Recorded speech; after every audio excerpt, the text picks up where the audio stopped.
Hello and welcome. आज NDA का paper है जिसको हम सॉल्व कर रहे हैं। एंटोनिम्स की क्वेश्चन हमें दिख रहे हैं यहाँ पर। 2016 का फर्स्ट पेपर है। एंटोनिम का फर्स्ट क्वेश्चन यहाँ पर डेफ्ट लिखा हुआ है, तो आपको डेफ्ट का सबसे पहले मीनिंग समझना पड़ेगा कि डेफ्ट का मतलब क्या होता है। अगर मैं डेफ्ट को बोलूंगा तो बहुत स्किलफुल जो काम करते हैं हम उसको बहुत डेफ्ट टच बोला जाता है, तो आप इसको स्किलफुल बोल सकते हो। स्किलफुल के लिए आप एक वर्ड एड्रॉयड भी बोल देते हो, तो आप इसको एड्रॉयड भी बोल सकते हो। एंड इसके लिए आप जो वर्ड यूज कर सकते हो बहुत ही जैसे डेलिकेट यहाँ पर वर्ड है, ये भी बहुत ही डेफ्ट टच हो जाएगा, बहुत ही डेलिकेट टच है। आप इसके लिए एक वर्ड यूज करते हो वर्चुशो, तो ये वर्चुशो वर्ड भी इसके लिए यूज किया जाता है, इसका मतलब भी डेफ्ट डेफ्ट होता है। एंड इसके लिए एक वर्ड अगर आप एंड्रॉइड बोल रहे हो तो इसके लिए एक आप वर्ड डेक्स्ट्रस यूज करते हो, क्योंकि आपने एक वर्ड सुना होगा एम्बी डेक्स्ट्रस, है ना। एम्बी डेक्स्ट्रस का मतलब होता है person who can use both hands equally. तो हमें सिनोनिम तो पता लगे कि इसका सिनोनिम ये होगा। क्विक तो कुछ और चीज होता है, स्टडी का मतलब क्विक तो जल्दी होता है ना, जो बहुत ही क्विकली होता है, हरेडली जो होता है। अच्छा, स्टडी का मतलब क्या होता है? स्टडी का मतलब बहुत ही स्टाउट होता है। स्टाउट का मतलब बहुत ही स्ट्रॉन्ग टाइप का जो पोर्शन होगा। और कुछ इसको अगर आप स्टडी को अगर एक वर्ड आप और बोलना चाहते हो तो आप इसको बहुत ही पावरफुल काइंड ऑफ पोर्शन बोल सकते हो, है ना। इस टाइप का जो पोर्शन होता है उसको हम बोल देते हैं स्टडी। तो स्टडी का मतलब हमें समझ आ गया, और डेफ्ट का मतलब हमें समझ आ गया। अब जो ये क्लमसी वर्ड है ना, इसका मतलब समझते हैं। क्लमसी का मतलब बहुत ही ऑकवर्ड, बोलते हैं ना, बहुत ही ऑकवर्ड बिहेवियर है, बहुत ही एब्सर्ड बिहेवियर है। या आप इसको कुछ अनग्रेसफुल भी बोल सकते हो, कि जो आपको बोलते हैं ना अनग्रेसफुल है। ग्रेसफुल तो पता है ना आपको, जो अच्छा होता है। अनग्रेसफुल क्या गया, उसका उल्टा हो जाएगा। अब इस अनग्रेसफुल के लिए आप एक वर्ड और बोल सकते हो, इन एलिगेंट। तो इसके लिए एक वर्ड और बोल लो, क्योंकि एलिगेंट तो आपको पता है कि बहुत ही एलिगेंट होता है, बहुत ही अच्छा होता है। तो इन एलिगेंट का मतलब हो गया कि जो अच्छा नहीं है, जो ग्रेसफुल नहीं है। तो क्लमजी बिहेवियर जनरली हम बोल देते हैं, किसी का जो बिहेवियर होता है ना बहुत ही क्लमजी बिहेवियर होता है। तो अगर हम इसका जो आंसर देखेंगे इस हिसाब से, तो वो क्या बन जाएगा, वो डी बन जाएगा, है ना। डी इसका आंसर होगा। एंटोनिम बताना है हमने, क्योंकि अब आगे चलते हैं हम।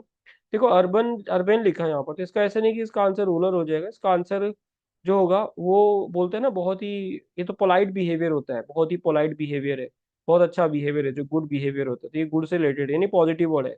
अब हम यहाँ पर क्या बोलेंगे, अर्बन का जो उल्टा होगा रूरल नहीं होगा, इरेशनल नहीं होगा, इंडिफरेंट नहीं होगा। इंडिफरेंट को तो हम एक वर्ड बोलते हैं एपेथी, बहुत बार यूज करते रहते हैं इसको हम।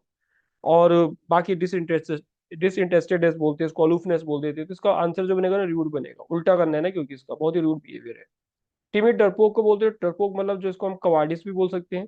तो आप इसको कवाड़ बोल लो, तो कवाड़ से इसको कवाल्डी बोल लो। कवाल्डीनेस भी बोल सकते हो उसको आप, नाउन के फॉर्म में बना देते हैं।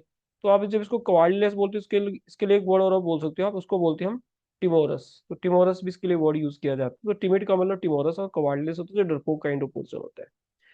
अब अगर अगर हम इसका उल्टा निकालेंगे तो इसका जो उल्टा बन जाएगा वो क्या बन जाएगा, बोल्ड बन जाएगा। क्योंकि एरोगेंट तो क्या होता है, एरोगेंस क्या होता है।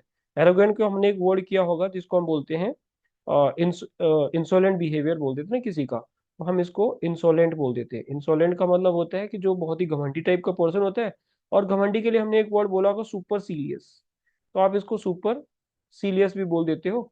और इसके लिए आप हॉटी भी बोल देते हो, तो हॉटीनेस लगा देते हैं, एच है ये, HAUGHTY। तो आप इसको हॉटीनेस भी बोल सकते हो, आइस लगा के हॉटीनेस बोल दो। इसको आप कुछ डिसडेनफुल भी बोल दोगे, तो डिसडेनफुल हो गया, है ना। ये सारे वर्ड रिपीटेड वर्ड होते हैं, पूछे जाते हैं। आप इसके लिए एक वर्ड और यूज कर सकते हो, इम्पेरियस। तो इम्पेरियस भी आप इसको बोल सकते हो। तो इस टाइप का जो वर्ड होता है इसको हम क्या बोल देते हैं, एरोगेंट के लिए हमने बोल दिया। बोल्डनेस इसका आंसर बन जाएगा। बोल्ड आपको पता है कि क्या होता है। स्किलफुल आपको पता है, अभी थोड़ी देर पहले हमने बात की थी, डेक्स्टर्स की बात की थी, एड्रॉइड की बात की थी। वो होता है कनिंग, क्लेवर, चालाक टाइप का होता है। ये नेगेटिव सेंस में भी यूज किया जाता है वैसे भी। तो आंसर ये हो गया। अब हम चलते हैं 13 पे। देखो मेमोथ बोलते हैं किसी का जो साइज, जो बहुत बड़ा साइज होता है ना, उसको मेमोथ बोलते हैं। तो मेमोथ का मतलब क्या हो गया, बहुत ही ह्यूज हो जाता है। ह्यूज को हम क्या बोलते हैं, बहुत ही, आपने एक वर्ड सुना होगा जाइगेंटिक साइज होता है किसी चीज का। या आप इसको कोलोसल भी बोल देते हो, है ना।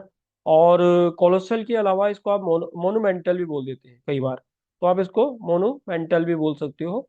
और इसके लिए एक वर्ड यूज किया जाता है, मैं यहाँ पे लिखता हूँ इसको, गारगेन, और टोन टोन गार्गेटोन भी इसको बोला जाता है। और बाकी इसको आप जाइन तो बोल ही सकते हो। तो इतने सारे जो मीनिंग है हमने किसके बोले हैं, कोलोसल के बोले। वैसे इसको मेमोथ के अलावा हम इसको वॉपिंग भी बोल देते हैं। और वॉपिंग पता है ना आपको, वॉपिंग डिस्काउंट मिलता है, जब बहुत ह्यूज डिस्काउंट मिलता है हमें, तो उसको हम वॉपिंग डिस्काउंट बोल देते हैं।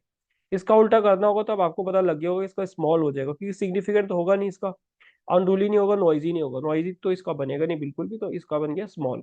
अच्छा, इनग्रॉस का मतलब आपको पता है ना, किसी चीज में लीन हो जाना, किसी चीज में बहुत ज्यादा इनग्रॉस हो जाना, मतलब उसमें इतना ज्यादा रैप्ट हो जाना। देखो ये रैप्ट है, तो उसमें रैप्ट हो जाना। और इसको हम बोलते हैं उस चीज में इतना ज्यादा इंथ्राल हो जाना, तो आप इसको इंथ्रॉल्ड भी बोल सकते हो। और आप इसको बीविच बोल दोगे, बीविच कर दिया आपने, बस में कर दिया टाइप का जिसको हम बोल देते हैं। और आप इसको क्या कर रहे हो, किसी चीज में आप बहुत ज्यादा, कोई चीज आपको बहुत फैसिनेट कर दिया, किसी चीज ने अट्रैक्ट कर दिया आपको, है ना। इस टाइप का वर्ड होता है इनग्रॉस। तो इंगेज तो इसका सिनोनिम बन जाएगा, ऑक्यूपाई भी इसका सिनोनिम बन जाएगा। एब्सेंट यहाँ पर जो, अभी देखते हैं इसमें एब्सेंट इसका आंसर बनेगा नहीं।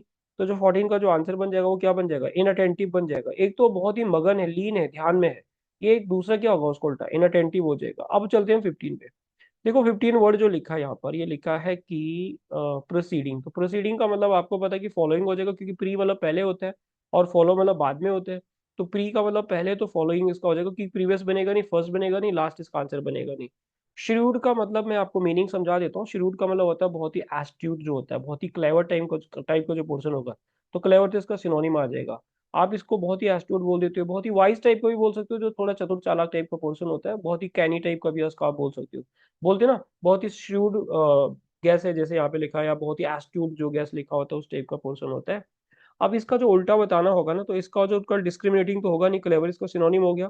अब एक गैस जो है बहुत ही श्रूड गैस है, तो इसका उल्टा यहाँ पर जो आएगा, जैसे ऑफिशियल आंसर की में वाइल्ड दिया गया है, पर मेरे हिसाब से इनकरेक्ट होगा। बाकी आप मुझे इसका आंसर जरूर बताना कि इसका आंसर क्या होगा। ऑफिशियल आंसर की में इसका बी दिया गया है, मेरे हिसाब से तो इसका श्रूड का, एक तो हम बिल्कुल श्रूड गैस कर रहे हैं, एक गैस हो रहा है वो इनकरेक्ट गैस हो रहा है, तो वाइल्ड गैस तो मेरे हिसाब से नहीं बनेगा, पर फिर भी चेक करके मुझे बता देना कि क्या होगा। अच्छा आगे चलते हैं, सीवियर डिजीज आपने सुना होगा, या सीवियर कफ मतलब बहुत ही जो सीवियर होगा। सीवियर का मतलब होता है बहुत ही डेंजरस टाइप का बोल सकते हो आप, या इसको आप एक्यूट बोल सकते हो, वो आपने एक्यूट डिजीज सुना होगा। इसके लिए एक वर्ड ये भी यूज किया जाता है। और इसको एक्सट्रीम भी बोल सकते हो, बहुत ही एक्सट्रीम टाइप की डिजीज होगी, है ना। तो सीवियर मतलब डेंजरस टाइप का हो जाएगा। इसका उल्टा क्या हो जाएगा, ऑब्वियसली इसका जो उल्टा होगा वो माइल्ड हो जाएगा, बहुत ही माइल्ड डिजीज है, वायलेंट तो होगा नहीं इसमें, बैड होगा नहीं, कंटिन्यूस होगा नहीं। अगर हम नेक्स्ट पे चलते हैं तो हमें यहाँ पे क्यूमुलेटिव दिखता है। तो क्यूमुलेटिवली का मतलब होता है जो चीज, क्यूमुलेटिव का मतलब क्या हो गया, टोटल हो गया ना वो किसी भी चीज का, तो एक्यूमुलेटिंग बोल देते हैं उसको। या आपने मार्क्स में सुने होंगे कि मार्क्स का क्या, मार्क्स का जो बनते हैं ना, एग्रीगेट बनता है। एग्रीगेट का मतलब होता है उसका जो टोटल बनता है, उसका जो सम बनता है। तो कुछ इस तरह से होगा जो चीज कलेक्टिव हो रही है। और कलेक्टिवली तो इसका सिनोनिम बन जाएगा, है ना। तो अगर हम इसका आंसर देखेंगे 18 का, तो इस हिसाब से क्या बन जाएगा, इसका आंसर इंडिविजुअली हो जाएगा ना, क्योंकि ऑब्वियसली होगा नहीं यहाँ पर, क्लियरली होगा नहीं, दोनों का लगभग सेम मीनिंग आ रहा है। तो इंडिविजुअली यहाँ पर हो जाएगा। एक तो हम कलेक्टिवली बात कर रहे हैं, एक हम इंडिविजुअली बात कर रहे हैं। अच्छा कंस्पिकुअस, कंस्पिकुअस का एग्जांपल बोलते हैं, जैसे हम कंस्पिकुअस एग्जांपल। कंस्पिकुअस का मतलब होता है जो चीज विजिबल है, क्लियरली विजिबल है, हमें दिख रहा है वो। आप विजिबल है तो आप उसको नोटिसेबल बोल सकते हो, जिसको हम नोटिस कर सकते हैं। अगर ये नोटिसेबल है तो इसको हम बोलते हैं बहुत ही स्ट्राइकिंग है ये, जो जिसके, इसको आप स्ट्राइकिंग भी बोल सकते हो। और इसके लिए आप वर्ड बोल सकते हो ना, बहुत ही एपरेंट है, तो आप इसको एपरेंट भी बोल सकते हो। और इसको आप एक वर्ड लिखना हो यहाँ पे काम आ जाएगा, इसको आप डिसcernible भी बोल देते हो। तो इसका मतलब ये होगा कि जो चीज हमें दिख रही है, जैसे मैं बोल देता हूँ कि the there are many conspicuous examples of corruption in India. India में करप्शन के बहुत सारे कंस्पिकुअस एग्जांपल है, बहुत सारी ग्लेरिंग एग्जांपल है। अगर मैं यहाँ पर एक वर्ड ग्लेरिंग लिखता हूँ, तो ग्लेरिंग का मतलब क्या हो गया, ज्वलंत उदाहरण जिसको हम बोल देते हैं, जो हमें दिखता है। तो चार्मिंग होगा नहीं, अगली होगा नहीं, स्मॉल होगा नहीं, तो अननोटिसेबल इसका हो जाएगा, क्योंकि एक तो हम नोटिसेबल कर रहे हैं ना, इसका उल्टा क्या हो गया, अननोटिसेबल। कंटिन्यूअल आपको पता है जो चीज कंटिन्यूटी में रहती है, अगर इसका उल्टा निकालना होगा तो वो क्या हो जाएगा, ओकेजनल हो जाएगा। ओकेजनल के लिए एक वर्ड यूज किया जाता है, स्पोरेडिक। स्पोरेडिक का मतलब होता है जो चीज कभी कभी होती है, तो आप जो स्पोरेडिक चीज होगी ना, उसको आप इनफ्रीक्वेंट भी बोल दोगे। जो चीज कभी कभी होती है तो इनफ्रीक्वेंट हो गया। आप इसको इरेगुलर भी बोल सकते हो, इरेगुलर। और अगर आप इसको इरेगुलर बोले तो कुछ कुछ इसको आप इरेटिक भी बोल सकते हो, इरेटिक, है ना, इरेटिक टाइप का इसको आप बोल सकते हो। तो स्पोरेडिक आपको पता लग गया। बाकी इसके लिए एक वर्ड और यूज किया जाता है, इंटरमिटेंट। और रेगुलर आपको पता है क्या होता है, एंड रिपीटेड और इरेशनल, इरेशनल तो आपको पता ही है। तो इसका आंसर सी बन जाएगा। तो ये थी हमारी छोटी सी वीडियो, जो आज हमने सिनोनिम्स की क्वेश्चन, एंटोनिम्स की क्वेश्चन करनी थी। सिनोनिम्स के क्वेश्चन को हम अगले वीडियो में करेंगे। तो आई होप ये वीडियो आपको पसंद आई होगी। अगर आई है तो आप लाइक शेयर एंड सब्सक्राइब कर सकते हो। मिलते हैं फिर अगली वीडियो में, तब तक के लिए बाय एंड जय।